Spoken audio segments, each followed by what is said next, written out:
Bonjour à tous, bienvenue dans le barbecue 2 qui n'est absolument pas un barbecue puisqu'il fait -2, mais une galette des rois. Alors, on est ravis de vous accueillir ici. J'accueille que des gens que j'aime, je suis très heureuse de vous les présenter. Ah non, il y a moi aussi. Il y a toi aussi. Fabien Olicard fait partie de l'exception. Donc Fabien Olicard qui est mentaliste. Il est quoi d'autre? Il écrit aussi des bouquins, il crée des jeux de société. Je deviens plus auteur que mentaliste. J'ai envie de moins de scènes et plus d'écrire. C'est vrai? Ouais. Ah ok, d'accord. Ouais. C'est vrai? Ouais, ça fout en l'air énormément son conducteur. Hein. C'est vrai. Ça tout prévu ça. Non mais là, est-ce que exceptionnellement au moment où on tourne, il me reste 16 dates de spectacle et après c'est une pause à durée indéterminée pour la scène. D'accord, ok. Et je reprendrai peut-être pour le plaisir à droite à gauche, mais plus les grosses PDI. tournées. Une PDI, exactement. On accueille aussi... Arrêtez non, de parler. On accueille aussi les décaféinés. Les deux. Voilà, Rémi, Clément, qui sont mes petits chouchous. Clément et Rémi, j'ai jamais... C'est comme vous voulez. Parce que les jumeaux, on les confond. Moi, les jours toujours, pairs, je suis Clément. Ok. Et Rémi. Et un jour impair, on change. Eh ben, on est ravis de les accueillir. Vous allez voir, ils sont très drôles. Et on accueille aussi Mélodie, qui est avocate à la cour. Et qui fait du stand-up, surtout. Ouais. C'est ça, la raison de sa présence. J'aimerais, si vous avez remarqué. Pas du La semaine dernière, je violais ma femme. Moi, je suis hyper émue de te recevoir, Mélodie, parce que déjà, comme chacun sait, j'ai une fascination pour le métier d'avocate. J'adore ce métier, pas parce que juste il y a un costume, mais aussi parce que c'est fascinant de voir que vous êtes capable d'aller défendre l'indéfendable. Et on en reparlera dans quelques instants. En tout cas, je voudrais d'ailleurs vous faire une petite confidence aujourd'hui. Félicitations. Si j'ai les yeux... non, non, c'est ça, c'est sûr. C'est sûr. On avait dit on le disait pas. Non. Non, je voudrais vous faire une petite confidence. Si j'ai les yeux... Ça y est. Arrête. Si j'ai les yeux un peu vitreux, c'est pas parce que j'ai pris des produits bizarres. Ah. Non, c'est parce que j'ai une crève d'enfer. Du coup, on va la choper. Du coup, c'est nous les suivants. Vous allez la prendre. Vous allez certainement l'attraper. Si vous ne sentez pas bien demain, ce sera moi. Et figurez-vous que j'ai même failli demander à être remplacée par une IA.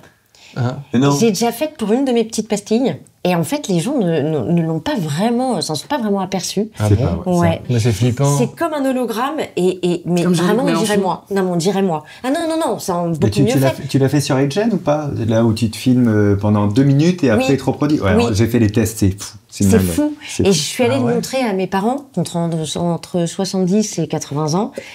Et tes souhaits, tu me ta merde là, putain, ça y est. C'est très très simple. Non, et donc je l'ai montré à mes parents. Et en fait, au départ, ils n'ont pas compris. Ma mère m'a dit, mais c'est toi. Je lui ai dit, mais non, en fait, je n'ai jamais tourné cette séquence. C'est ça. Et ils m'ont dit, mais c'est pas possible, tu vas avoir de graves problèmes. Qui bouge, t'as les lèvres qui bougent, tout est synchro. C'est fou, quoi. Et mais du coup, est-ce que vous utilisez l'IA, vous, d'ailleurs, dans votre quotidien? Moi, je pense pour 2 choses, principalement ChatGPT ou DALL-E. Ouais, moi aussi. ChatGPT en oral pour faire un ping-pong d'idées, des fois. Mais tu sais, en mode oral, ça c'est très bluffant. Vous l'avez déjà fait à l'oral? En ping-pong d'idées, non. Ah ben là, je vous le fais dans 2 secondes. J'ai bluffé mon auteur l'autre soir avec ça, mais c'était incroyable, quoi dire. Et sinon, je m'en sers en correction orthographique, vraiment bateau. C'est bête et méchant, mais il sait très bien le faire, beaucoup mieux que tout ce qui existait jusqu'à aujourd'hui pour faire de la correction, conjugaison, grammaire, orthographe. Mais attends, quand tu parles de ping-pong, c'est-à-dire que tu parles avec, t'as une vraie conversation avec? Oui, regarde. Je peux faire la démo ou pas? Ouais, bien sûr. On ça sublime tes idées, ça te donne des idées. Non, j'ai besoin d'un miroir, moi, des fois, tu sais, pour... Tiens, attends, on va le balancer comme ça. Ah oui, tu l'as. Je capte assez, dis-moi, je veux faire un concept de vidéo où j'inviterai des humoristes, on appellerait ça le barbecue. Je pourrais commencer par quoi? Comment on pourrait commencer à mettre de l'ambiance au début de la vidéo? Pour lancer l'ambiance, tu pourrais débuter par une intro décontractée. Non, mais attends, ça veut rien dire, une intro décontractée. On ferait un jeu, je les présente. Ah, tu peux lui couper la parole? Exactement. Un petit jeu peut détendre l'atmosphère et permettre aux invités de se présenter. Ne sois pas trop longue. Donne-moi plutôt 3 exemples de jeux qui durent moins de 2 minutes, valables pour 4 personnes. Tu pourrais essayer un jeu de questions-réponses où chacun doit raconter une anecdote drôle. Prochain jeu. Un autre jeu rapide pourrait être de faire une chaîne de mots où chacun dit un mot lié au précédent. Et pour finir, un jeu de devinette express où les invités devinent des mots ou des personnalités en moins de 10 secondes. Bon, blablabla. Bon, faut être décontracté pour faire un jeu, ça va. Tu lui parles hyper mal. Ouais. Mais parce que c'est une machine, les amis. Oui, mais tu vas voir le jour où ils vont prendre le pouvoir. En fait, si tu lis ma conversation, je lui parle très bien, c'est l'intonation qui vous choque. Oui, c'est vrai. En fait, l'intonation, je veux juste qu'elle me comprenne et qu'on aille vite. Et... Non, mais après, je plaisantais. Mais... Non, mais t'as raison. Mais... Après, c'est bluffant parce que... Mais voilà, je fais pas ça pour trouver des idées, mais juste pour faire des petits ping-pong au départ, et après, tu coupes le truc et là, tu bosses. C'est stimulant. Attends, mais là, j'ai lu il y a pas longtemps que dans 10-15 ans, 25% de la population fera l'amour qu'avec des robots. Bah, que les gens frustrés, j'imagine, qui peuvent pas faire faire. Ouais, pourquoi tu dis ça, Ça va pas, quoi? Mais ça existe déjà, les robots, les sextoys, c'est des robots. Oui, pardon. Ça vous fait pas flipper, vous, ça, l'évolution de ce truc-là? Moi, je trouve que c'est... Je pense qu'on saura s'en servir. T'as vu, tu parles comme à une vraie personne, quoi. Ouais, mais je pense que ton grand-père a flippé de la technologie qui arrivait et que à chaque génération, ça fait ça, quoi. Ouais, mais bon. Et toi, Mélodie, les avocats s'en servent pas mal aussi pour les procès et tout? L'IA, c'est un truc qui fait assez peur quand même à la profession. Il y a beaucoup évidemment d'avocats qui se disent « Oh là là, on va être remplacé par l'IA, etc. » Bon, moi j'avoue qu'en pénal, c'est pas tellement une inquiétude qu'on a parce que les dossiers sont tellement individualisés que l'IA fait pas forcément peur. Après, aujourd'hui, l'IA en matière juridique, elle est pas au taquet. C'est-à-dire qu'aux États-Unis, il y a quand même un mec qui s'est fait condamner parce qu'il a demandé à ChatGPT donne-moi les jurisprudences et tout qui concernent le dossier. Inventé, du coup. Il a balancé son truc et en fait, c'était totalement fake. L'IA a inventé la jurisprudence et le mec a été condamné pour avoir littéralement produit des choses qui étaient pas la réalité, quoi. Maintenant, clairement, ça pourrait nous faire gagner un temps de fou, mais la grosse problématique qu'on a, nous, les avocats aujourd'hui, c'est qu'aujourd'hui, il y a aucune confidentialité. C'est-à-dire que quand tu parles à l'IA, tu nourris l'IA, et donc si tu lui donnes des données confidentielles où toi tu dois respecter le secret, t'as une déontologie qui t'impose de respecter le secret. C'est comme si c'était public. Voilà. Donc moi par exemple je m'en sers pour faire de la traduction parce qu'il est meilleur que Google Trad machin. Je m'en sers pour faire de la traduction. Donc du coup je vais sur ChatGPT mais j'anonymise tout. En fait tu nourris l'IA grâce à ce que tu lui donnes, elle va pouvoir en profiter concrètement. Et ben en fait on sait pas. Et en fait à partir du moment où tu sais pas, c'est un problème. Moi j'ai pas le droit, c'est mon obligation. Vraiment je peux être disciplinairement sanctionné et même pénalement puisque tu vois quand tu es dans un dossier en matière d'instruction, t'as le secret de l'instruction, c'est absolu. Moi, j'ai pas le droit de raconter ce qui se passe dans mes dossiers d'instruction. C'est du pénal. Si je révèle, je peux être poursuivi. Et si je balance des pièces d'instruction en disant à l'IA, fais-moi un petit résumé. Parce que quand tu lui envoies des PDF, il sait te faire des résumés au top, l'IA. Si je lui dis, fais-moi un résumé, je viens de balancer, je sais pas à qui, des pièces qui peuvent m'entraîner au pénal. Et t'as des confrères qui se posent pas trop de questions en utilisant l'IA. Aujourd'hui, c'est ça le problème. C'est qu'il faut se poser des questions. Derrière ChatGPT, en fait. Il y a combien c'est les GAFA. T'as un CDD, toi. Ok, d'accord. T'es en temps partiel, toi. C'est OpenAI, c'est des grosses startups qui travaillent depuis très longtemps là-dedans. Mais oui, c'est ça. C'est les GAFA, en fait, non? C'est l'Eldorado des GAFA. L'IA, elle peut te conseiller pour, par exemple, frauder. Puisqu'elle a des textes de loi. Alors, il y a des limites sur l'IA. Il y a des limites sur l'IA. Moi, j'ai testé des trucs, je vais pas tout dire, parce qu'il y a des trucs que j'assumerais pas de dire à la caméra. Mais il y a des choses que tu lui demandes où elle te dit, ah non, ça, on peut pas. Quand tu commences à parler de sexe, par exemple, elle te limite complètement. Mais c'est Laurent Alexandre qui disait qu'en Europe, l'IA allait être très sage, très plus encadrée. Oui, que aux États-Unis. Parce qu'on a des règles qui sont pas les mêmes en termes de liberté d'expression. En fait, tu les sens, c'est mûr. Tu vois, et t'arrives parfois à en faire sauter. Moi, j'en ai fait sauter 2-3 en lui demandant de s'imaginer dans un exercice scénaristique de nanin. Donc, c'était plus pour me conseiller, c'était dans le scénario d'une histoire que je voulais écrire. Et là, c'est autorisé des trucs, tu vois. Mais je pense que si tu lui demandes comment je peux cacher un cadavre, machin, je pense pas qu'il va te donner un conseil. Au départ, il va te dire, peut-être il faut appeler la police. Mais si tu lui dis, je voudrais. Dans mon enquête. Imaginons, j'écris un livre. C'était un duo, il s'appelait Rémi et Clément. Et Rémi, malencontreusement, a tué Clément. Faire disparaître dans mon héros. J'ai envie de te dire, essaye. Tu vois, tu prends l'appli, t'essayes. J'arrive même pas à faire marcher. Alors moi, il a une voix beaucoup plus sexy que ChatGPT. Je l'ai pas rechangé. Moi, je lui ai mis une voix sympa, on a des conversations un peu marrantes parfois. D'ailleurs, tu vois, le dernier métier que peut remplacer l'IA, c'est quand t'es créatif, c'est auteur, c'est humoriste, c'est quand. Alors, on a de la marge, parce que l'humour de ChatGPT, par exemple, on a de la marge. En fait, pour l'instant, en termes de création, pour le texte, humour ou pas, en fait, tu remarques que ChatGPT met énormément de sauce. des mots et des mots et des mots pour te fournir en fait des blocs de texte, mais c'est pas, il y a pas de style. La parole. Non mais c'est ça, exactement. Il y a beaucoup trop de sauce autour de l'information. Et alors qu'en auteur, tu vas chercher le minimalisme pour viser juste, quoi, tu vois. Et l'association d'idées liées à, tu sais, en actu, ça me faisait beaucoup rire à l'époque de On me demande qu'à en rire. Il y a des fois, putain, il y avait des mecs qui sortaient des blagues que je venais de dire la veille dans mon spectacle, ils étaient pas dans ma salle, tu vois. Je me disais, c'est marrant, quoi. Dès que tu traites de l'actu, par association d'idées, on aboutit tous quand même à certaines vannes en commun, parce qu'on a cette mécanique, et puis, mais on va pas les traiter pareil, bizarrement. Chacune est drôle à sa manière, quoi, tu vois. L'IA générative, elle sait pas faire ça pour moi. Ah oui, non mais oui. Et toi, Clément, qui est papa, est-ce que ça te fait peur? Je t'avoue que bon, moi j'ai un gamin de 3 ans et demi, hein, donc pour le moment l'intelligence artificielle elle le bat. Grave. Et oui, mais il s'en servira quasi tous les jours plus tard. C'est sûr et certain. Je sais que oui, à un moment donné, je sais que je serais. En plus, je l'ai fait un peu tard, donc je serais rapidement dépassé, à mon avis, moi. J'essaie quand même, là, par rapport à son âge, au-delà des recommandations qu'on nous donne sur les écrans, parce que pour le moment, la technologie à laquelle il est exposé, c'est les écrans, c'est nos portables, c'est machin. Ah, tu lui files des écrans? Non, justement, non. C'est bien. Et il met des livres. Je l'ai mis. Des quoi? Sur l'iPad. Il donne des livres, il ne met pas. Non, je l'ai sur l'iPad. Je l'ai mis sur, la PS5. Ouais. Le jeu où tu tires dans les gens, ça, il l'adore. Non, j'essaie... moi, je crois encore au pouvoir du livre, vraiment. Ok, d'accord. Jusqu'à dans très longtemps encore. Je crois qu'on utilisera toujours des livres, malgré la technologie hyper pointue qu'on aura. Je sais pas, j'ai plus confiance dans un truc un peu physique, un livre qui peut tout aussi bien raconter des conneries, tu me diras, hein, mais je vois aussi que mon gamin, le fait de l'avoir mis à la lecture, c'est un grand mot, mais je lui ai raconté des histoires très tôt. Non, mais il est curieux, et j'aime bien aujourd'hui le voir regarder des livres tout seul. Le soir, je le laisse chez lui, dans sa chambre. Chez lui. Le mec a acheté un petit triplex. Pour qu'ils soient autonomes. J'ai développé une petite appli. Quel père! Je suis chez lui. Faudra d'ailleurs qu'on en parle. Parce que la merde me cause beaucoup de problèmes avec cette histoire. Après, il m'appelle, il a son téléphone, quand même, s'il y a un problème. Ça va. Non, mais je vois, j'aime bien le soir, je le laisse dans sa chambre et il est avec ses livres et il va chercher dans ses petits meubles ses livres et tout ça. Et puis je vais te dire un truc, même les écoles, moi à l'école de mon fils, il est en première année de maternelle, t'as un espèce de petit réseau social où tu retrouves toutes ces activités qu'il a fait dans le trimestre. C'est ça, hein. C'est un truc EduConnect, ça s'appelle, et tu vas te connecter à sa classe et la maîtresse c'est le truc avant Pronote, c'est ça? Je sais.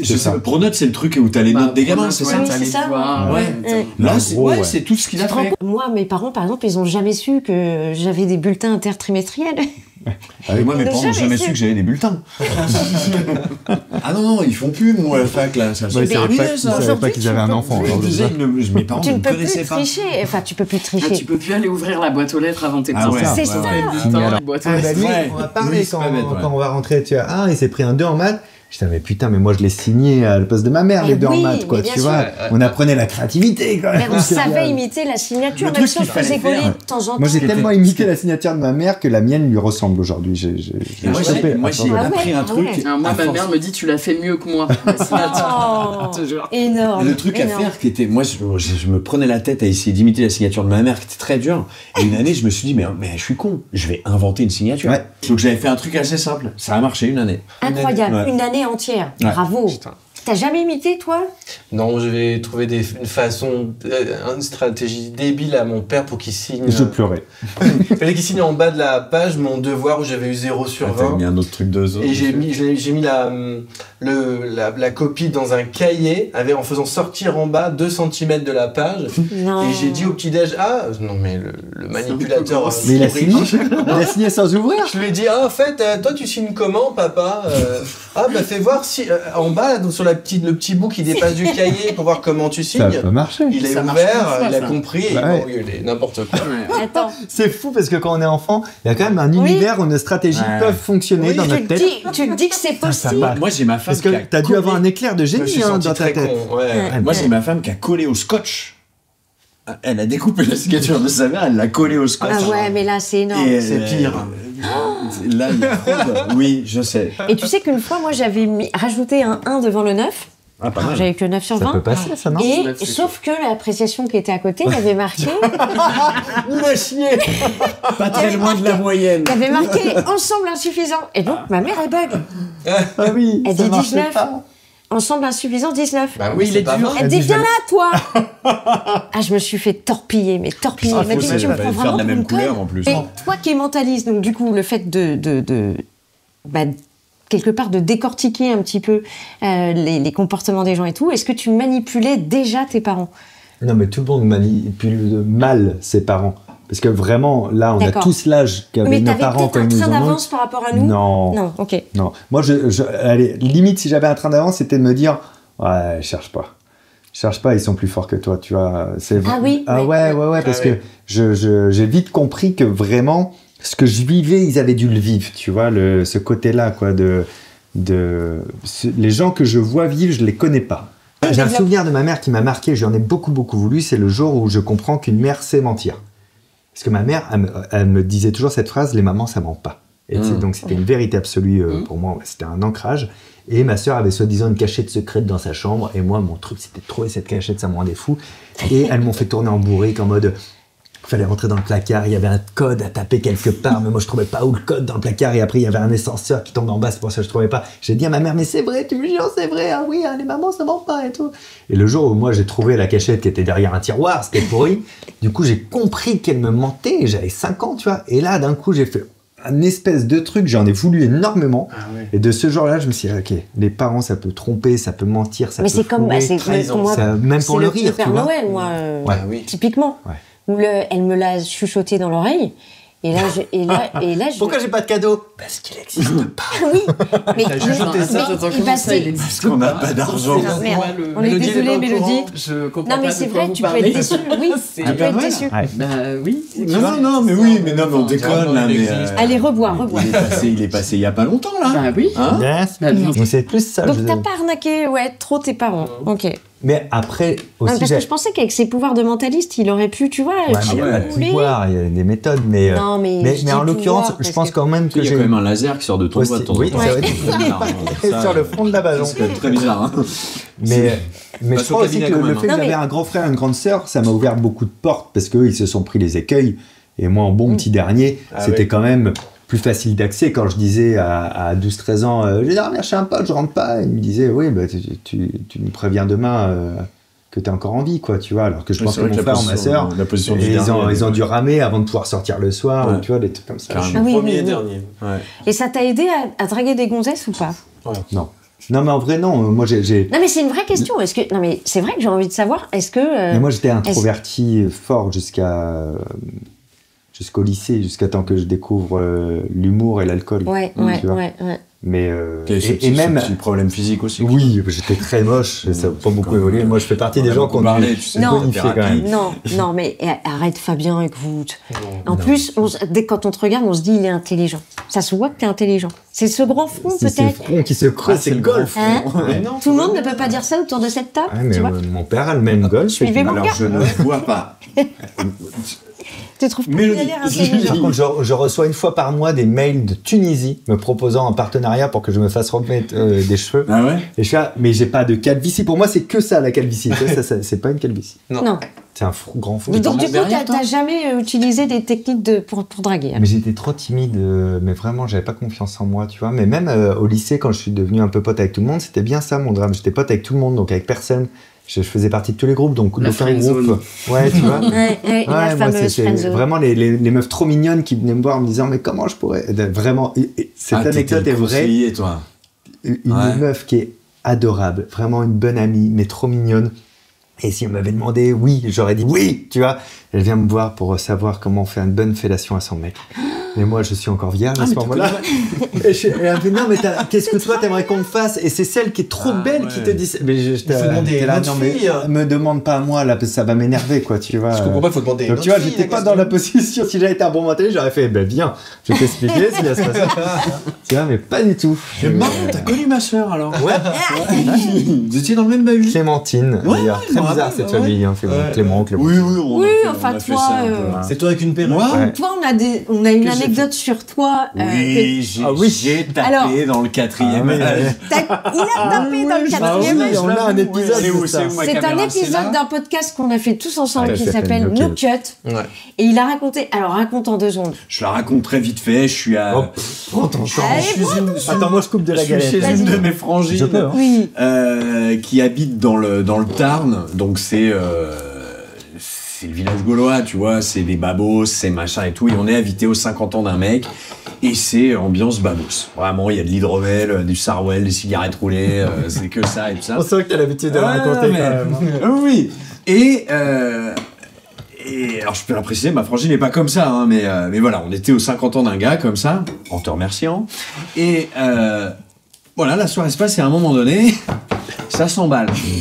Mais quand je dis ça s'emballe, au sens propre du terme, c'est-à-dire que tout le monde commence à se rouler des pelles, machin et tout. Puis moi je suis là, je commence à teaser un peu, je dis putain, tout le monde se roule des pelles, il y en a 2-3 pas mal, tu vois, dans le... Puis je vois effectivement une dame, je peux pas dire une meuf. Bah, quand elle s'appelle Yvonne, c'est une dame. Comment elle s'appelait? Je sais même plus. Michel. Ça y est, ça revient. Oh, putain, Michel, c'est pas bon signe. Faut que je la rappelle. 2 LE. Et oui, 2 LE, oui, il me semble. Enfin, juste. Et je la vois un peu, voilà, entreprenante avec tout le monde et tout. Là-dessus, ma frangine me dit bon, moi, nous, on se casse, on rentre. Et puis voilà, on sympathise. Et puis bah, je sais pas quel âge j'ai à l'époque. J'ai 8 ans et demi. Oui, je sors de maternelle. Attends, mais ce que tu racontes, c'est une agression. Ah non, attention, tout le monde était consentant. Voilà. Putain, j'ai un mec qui lit dans les pensées d'un côté et une autre qui te juge de tes actes de l'autre. Je juge pas, moi. Non, elle est là pour te défendre. Elle te défend. Voilà, il y a eu rapprochement, consentement et Rapprochement. Ce qui était génial, c'est qu'elle pouvait pas parce que tomber moi, je enceinte. vois qu'elle commençait à être un peu entreprenante et tout ça, mais c'était un délire parce que voilà, on fait notre histoire et tout ça. Et Mais t'as quel âge en fait? écoute, ça c'était en 2009. Donc T'as 14 ans de moins. Ça fait 14, tu vois les chiffres. T'avais 42 moins 28 14, ans. ça fait combien? 27. T'as pas 30 ans encore. J'ai pas 30 ans. 30 ans, Ça va. tout va bien. 28 Elle ans. en a beaucoup plus. Parce qu'elle me sort qu'elle a 50 et quelques. Je me dis, bon, 50, ça va. Elle était jolie, c'était une jolie femme et tout. On fait l'histoire et tout ça. Et je m'aperçois qu'à un moment donné, on est sur du bien tapé quand même parce que elle me dit, elle me dit, attends, on va changer de position parce que là j'ai mal à mon fémur ou à ma hanche, un truc de yeux, un truc il y a que les yeux qui se cassent. Et elle me dit, j'ai mal à tout ça. Je fais, ouais, merde et tout. Je fais l'histoire, je rentre chez moi, je parle à ma sœur et tout. Je dis, tu la connais? Elle me dit, ah ouais. Elle me dit, mais elle était chaude, elle, hier. Je dis, ouais. Je dis, bah ouais, c'est parti dans le truc et tout. Elle me dit, mais tu sais quel âge elle a? Je dis, bah, elle m'a dit 50. Elle me dit, mais elle a 67 ans, Michel. Il s'est fait Michel. Et là, je fais, wow, 67 ans. Et elle est là. C'est une sacrée soirée. Elle a 15 ans de Je ne sais pas, peut-être que Michel est décédé aujourd'hui. Je sais pas, peut-être que Michel est décédé. 77, 82, elle a 82 ans aujourd'hui. J'aimerais trop que t'ailles la voir. Faut que t'ailles la voir. Ah, faut que t'ailles la voir, tu vas lui recasser le Est-ce que fémur. c'était bien? Ouais, c'était pas Bah mal. voilà. Je vais demander à ma frangine la prochaine fois. Je vais demander à ma frangine la prochaine fois Si on pouvait avoir une la photo. connaissait Non, pas mais- plus que ou ça. une Non mais petite c'était une vidéo. magnifique anecdote, Ah bah, vraiment. hein. Ah là On a là. fait de lui, hein. Tu t'es fait d'autres vieilles, t'as d'autres Non, anecdotes? Mais là, c'est hors catégorie. J'ai cherché sur Elle est YouPorn. imbattable, ton Il y a mec. pas Mais de c'est une belle catégorie sur histoire, c'est une belle histoire. 40 ans d'écart. Qu'aurait pu, j'aurais pu vous dire ce soir, après l'émission, je retrouve Michel. À la maison de retraite. Faut que Mais je lui amène Rémi, sa tu étais au soupe. courant de cette anecdote, toi, avant qu'il la raconte ou pas? Non. Non. Là, et tu vois, parce que ça fait combien de temps que vous vous connaissez tous les deux? 14 ans. Ouais. 14 ans. 14 ans. Bah, Ouais. et ben on est Quand il a arrêté avec Michel. quoi. C'est pas fait exprès, Je c'est vous vrai. présente mon fils. Quand on s'est rencontrés, tu venais de sortir avec Michel. Bah ouais. 2009, ouais. Exact. Tu prenais vraiment des décisions à la con à cette époque. Oh là là. Non, mais parce On avait rien à- que mais vous avez un spectacle qui s'appelle Les 2 derniers amis du monde. Ouais, et c'est on- un spectacle dans lequel vous parlez d'amitié. Mm. L'amitié qui est, selon vous, en train de se perdre. Donc, est-ce que vous pouvez en parler un petit peu? Les meilleurs amis? Non, je pense pas. On va passer tout de suite à la galette. Non, des vrais amis, j'en ai 3, 4 en fait. Moi, je crois que l'amitié, aujourd'hui, je la synthétise avec... C'est une personne dont je suis toujours très heureux de voir le nom s'apparaître sur mon téléphone. Parce que je me rends compte qu'il n'y a pas des centaines de personnes. Il y a des gens que je qualifierais, que j'aurais pas forcément qualifié d'amis. Ouais. En fait, je me rends compte que, si, puisque je suis toujours très content d'avoir de leurs nouvelles, même si on ne se voit pas souvent. Donc, en fait, je peux les mettre dans ma case amis. Ouais, pour moi, la case amis, mais vraiment ami, c'est celui qui pourra te filer sa chemise au moment où ce sera vraiment la merde. Est-ce qu'il le fera vraiment?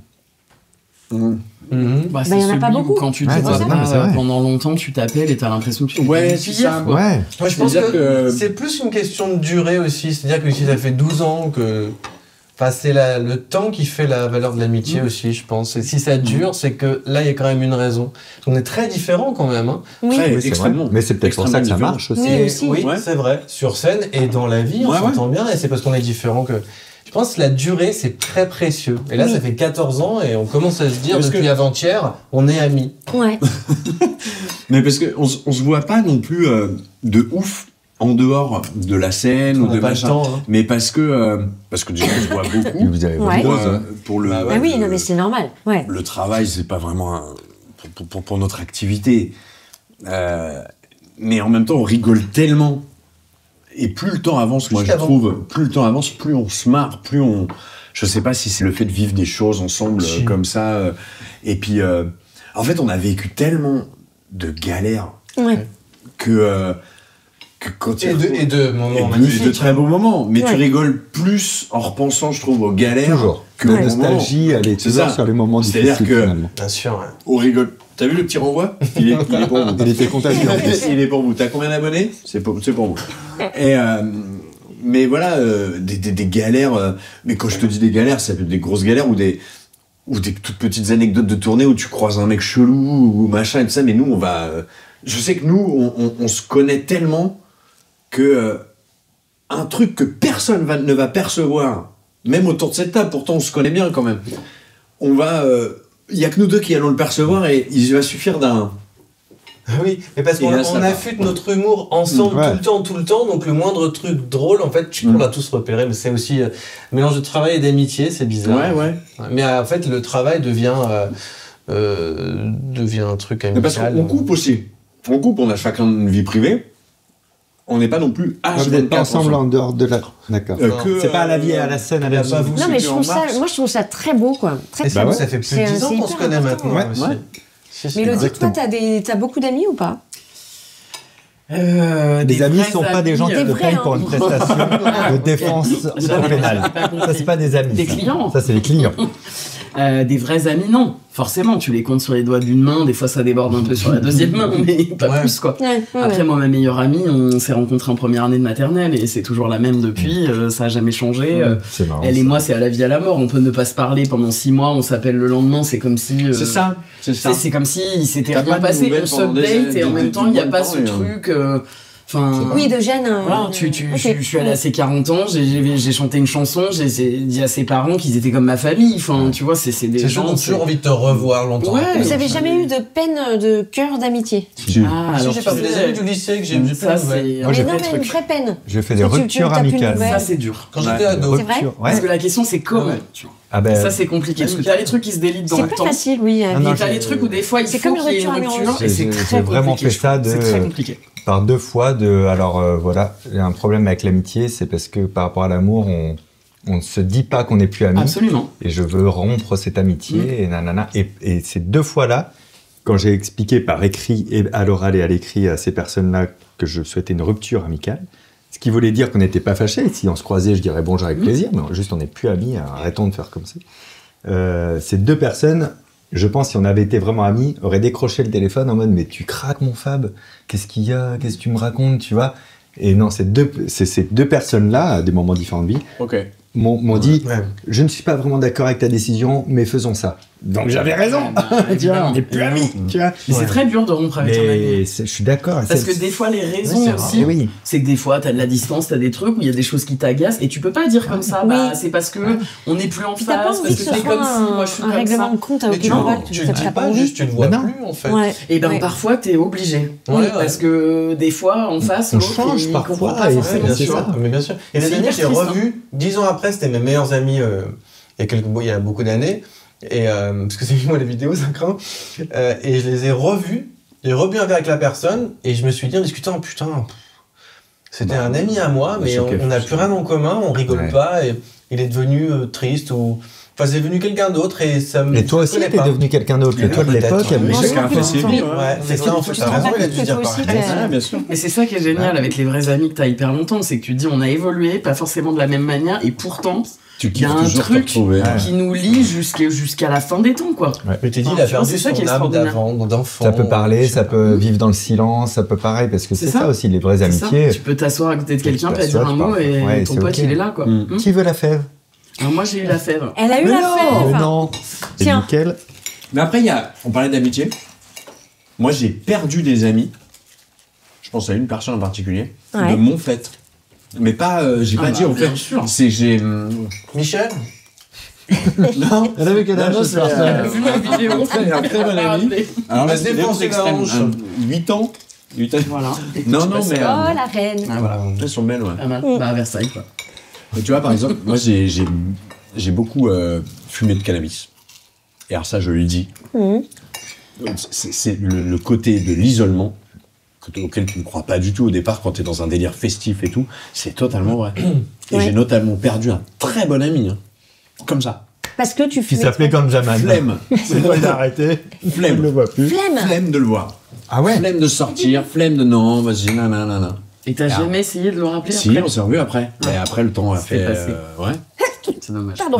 C'est triste, ouais. J'ai tout arrêté ça et tout ça, et et voilà, ça, tu perds tes potes. Ah ouais. Et il t'a dit qu'il t'en voulait ou pas? Non.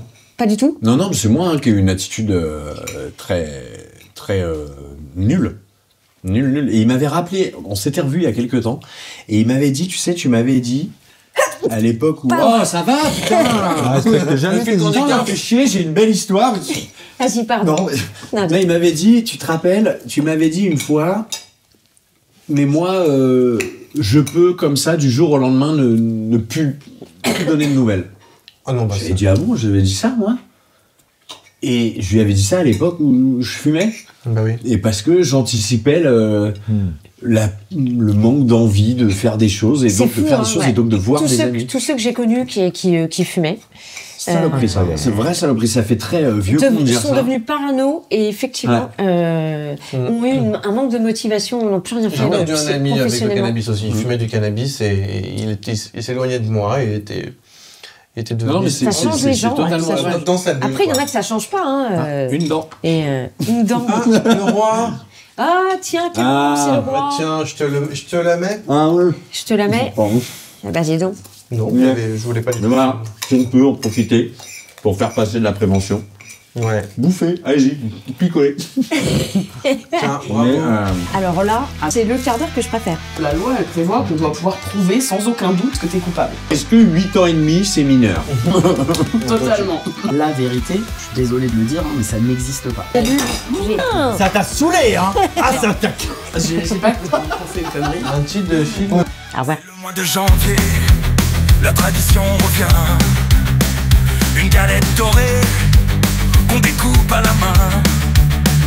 Les yeux sur la fève, chacun fait son pari. Mais attention, avec la baston, c'est jamais fini.